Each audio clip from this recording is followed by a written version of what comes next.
নমস্কার, আমি মঞ্জু ভট্টাচার্য। আমার গল্প পাঠ আসরে আপনাকে স্বাগত।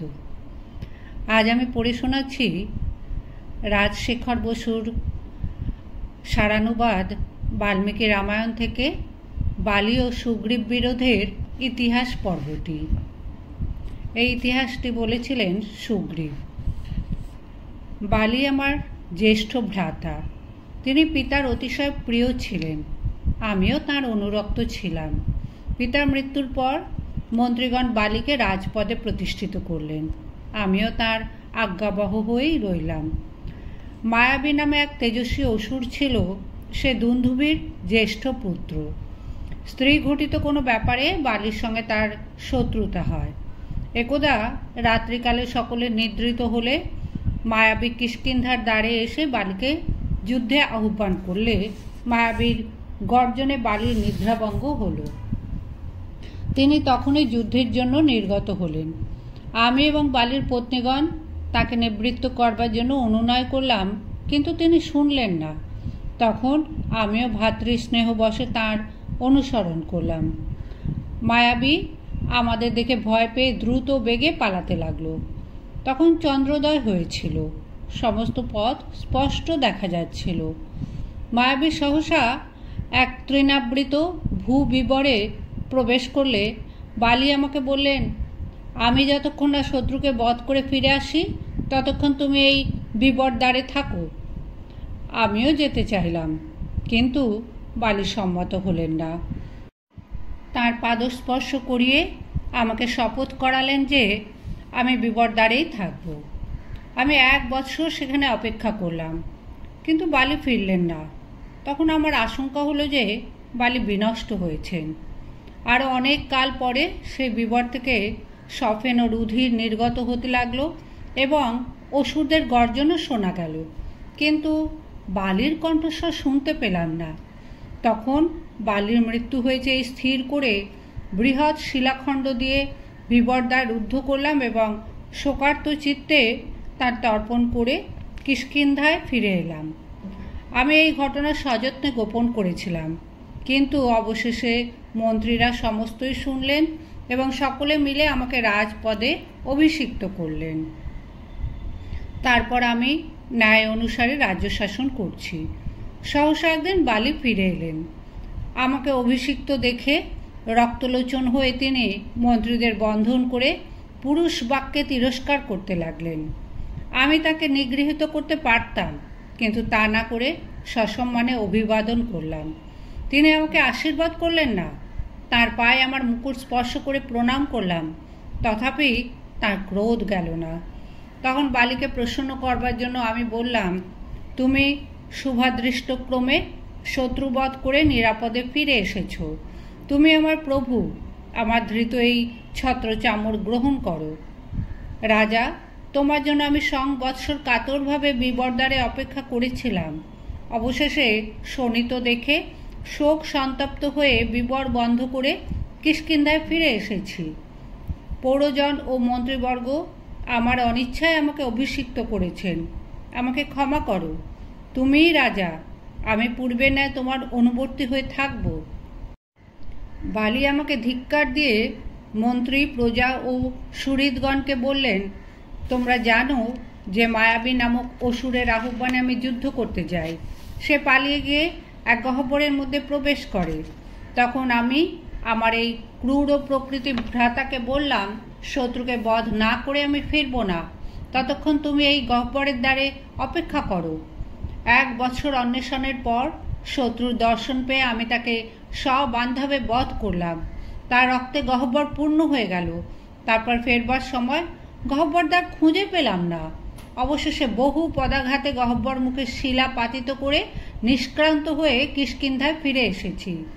এই নৃশংস সুগ্রীব ভ্রাতৃস্নেহ বিস্তৃত হয়ে রাজ্যের লোভে আমাকে গহ্বর মধ্যে অবরুদ্ধ করেছিল। এই কথা বলে নির্লজ্জ বালি আমাকে 1 বস্ত্রে রাজ্য থেকে নির্বাসিত করে দিলেন।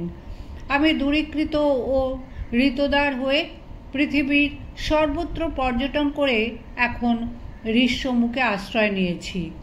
বিশেষ কারণে বালি এখানে আসতে পারেন না।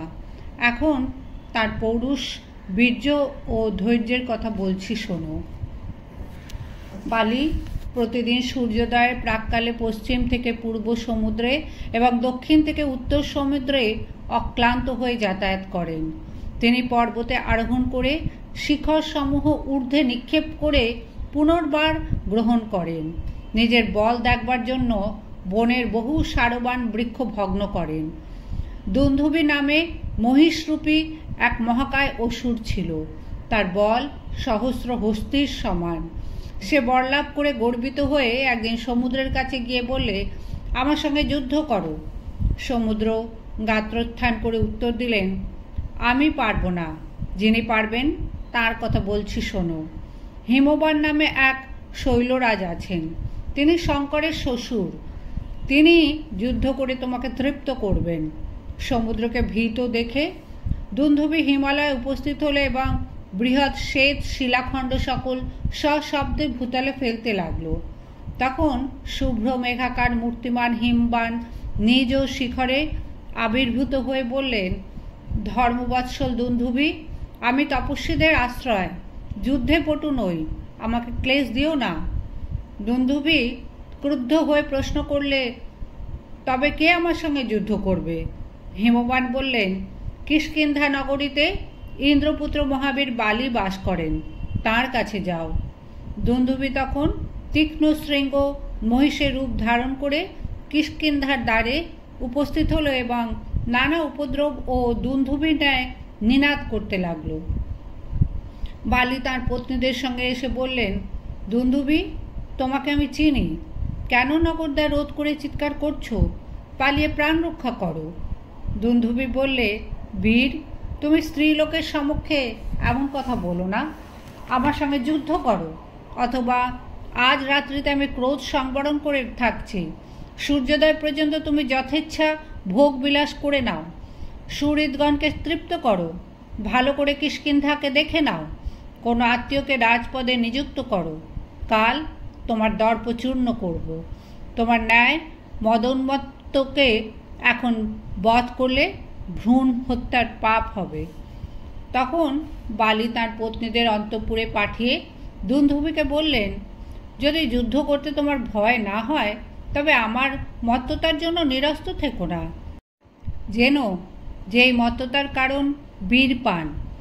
এই বলে তিনি পিতা ইন্দ্রর প্রদত্ত স্বর্ণহার কণ্ঠে ধারণ করলেন এবং পর্বতাকার দুন্ধুবির শৃঙ্গ গ্রহণ ও উৎক্ষেপণ করে গর্জন করতে লাগলেন। দুন্ধুবির দুই কর্ণ থেকে রক্তস্রাব হতে লাগলো।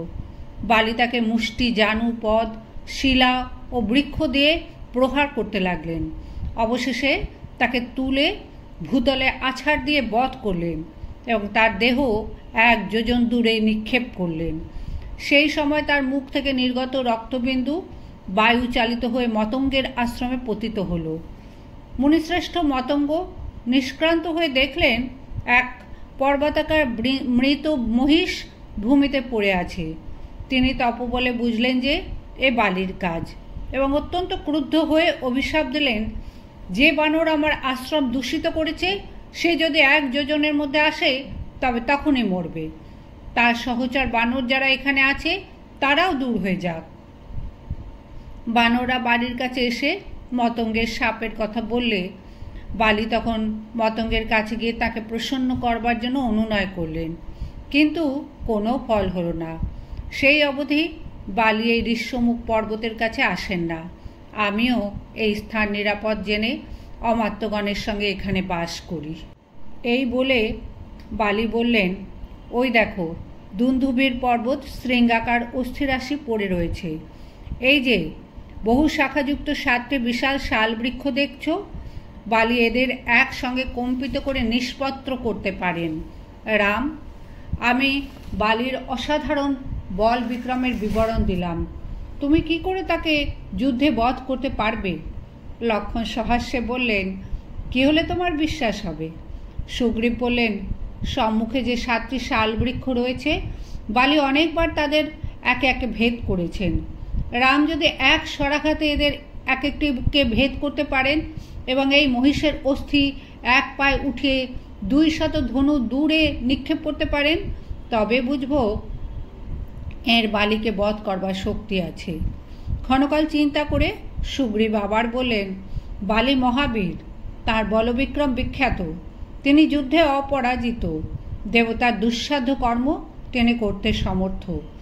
এই সকল ভেবে আমি অতি উদ্বিগ্ন ও শঙ্কিত হয়ে আছি। রাম, তোমাকে মিত্ররূপে পেয়ে আমি যেন হিমালয় পর্বতের অন্তরালে আশ্রয় পেয়েছি। আমার দুর্বৃত্ত ভ্রাতার বল আমি জানি, কিন্তু তোমার বল আমার জানা নেই। বালির সঙ্গে তোমার অবমাননা করছি না, তোমাকে ভয়ও দেখাচ্ছি না। বালির ভীম কর্ম ভেবেই আমি কাতর হচ্ছি। রাঘব, তোমার কথাই আমার প্রমাণ। তোমার বীরতা ও আকৃতি ভস্মাবৃত অনলের ন্যায় তোমার তেজ প্রকাশ করছে। রাম সহাস্যে বললেন, যদি আমাদের বিক্রমে তোমার বিশ্বাস না থাকে তবে আমি বিশ্বাস উৎপাদন করছি। এই বলে তিনি চরণের বৃদ্ধাঙ্গুষ্ঠ দিয়ে দুন্দুভির শুষ্ক কঙ্কাল উঠিয়ে অবলীলাক্রমে 10 যোজন দূরে সবেগে নিক্ষেপ করলেন। সুগ্রীব বললেন, সখা, বালি যখন নিক্ষেপ করেন তখন এই দেহ অশুষ্ক ছিল, বালিও শ্রান্ত ছিলেন, কিন্তু এখন এই মাংসহীন কঙ্কাল তৃণতুল্য লঘু হয়েছে, সেজন্য তোমাদের উভয়ের বলের তুলনা হয় না। তুমি এই শাল শ্রেণীর একটিকে ভেদ করো, তাতেই তোমাদের বলাবল বোঝা যাবে। রাম তার ধনুতে একটি ভয়ঙ্কর স্বর যোজনা করলেন এবং জ্যা নির্ঘোষে সর্বদিক ধ্বনিত করে শাল শ্রেণীর অভিমুখে ত্যাগ করলেন। সেই স্বর্ণমণ্ডিত বাণ সপ্ত শাল বৃক্ষ ভেদ করে পর্বত বিদীর্ণ করে ভূমিতে প্রবেশ করলে এবং তখনই রামের টুনিরে ফিরে এলো। বানরপতি সুগ্রীব মহাবিস্ময় ভূমিষ্ঠ হয়ে প্রণাম করে বললেন, প্রভু, বালি দূরে থাক, ইন্দ্রাদি দেবগণকেও তুমি স্বরাঘাতে বধ করতে পারো। তোমাকে সুহৃদরূপে পেয়ে আজ আমি বীতশোক হয়েছি। সুগ্রীবকে আলিঙ্গন করে রাম বললেন, এখন আমরা কিষ্কিন্ধায় যাই, চলো। তুমি অগ্রগামী হয়ে বালিকে যুদ্ধে আহ্বান করো।